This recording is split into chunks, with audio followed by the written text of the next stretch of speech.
False statement ఇప్పించారు 164 అని. తర్వాత అప్రూవర్ చేశారు. దాంట్లో 306లో అప్రూవర్ అయిన వాడు లోపల ఉంటే ఈ కేసు అయిపోయేంత వరకు ఈ రోజు కూడా దస్తగిరి లోపల ఉండాల్సింది. 164 ఇచ్చిన తర్వాత అప్రూవర్ కావచ్చా? ఏది 164 స్టేట్మెంట్ ఇవ్వచ్చు, ఎప్పుడైనా కావచ్చు. కానీ అప్రూవర్ అయిన వాడు 164 అయ్యి నేను నేరం చేశాను, నరికి చంపినా అని చెప్పిన తర్వాత 2 నెలల వరకు నువ్వు ఎందుకు అరెస్ట్ చేయవండి సిబిఐ వాళ్ళు? అది 2 నెలల వరకు నువ్వు అరెస్ట్ చేయవు. అతను యాంటిసిపేట్ బెయిల్ వేసుకుంటే మాకు అబ్జెక్షనే లేదని చెప్తావు. అబ్జెక్షన్ లేదని అతనికి యాంటిసిపేట్ బెయిల్ ఇచ్చిన మరుసటి రోజు అతను అప్రూవర్ అవుతున్నాడని కోర్టులో పిటిషన్ వేస్తావు. ఎందుకు? అంత ఒప్పందం కదా, ఒప్పందం అప్రూవర్ అతను.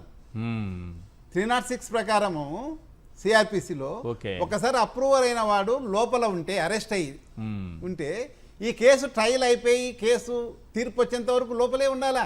ఓకే, అది కండిషన్. బయట ఉన్నాడు, ఎక్కడ లోపల. అరే నీకేం కొట్టాం, నిన్ను జైలుకి పంపాం, నువ్వు మేము ఒక స్క్రిప్ట్ రాయిస్తాం, దాని ప్రకారం చెప్పమన్నారు. ఓకే, ఎలా అన్ని ప్రతిది కూడా నేను హేతుబద్ధంగా నేను చెప్పే కదా.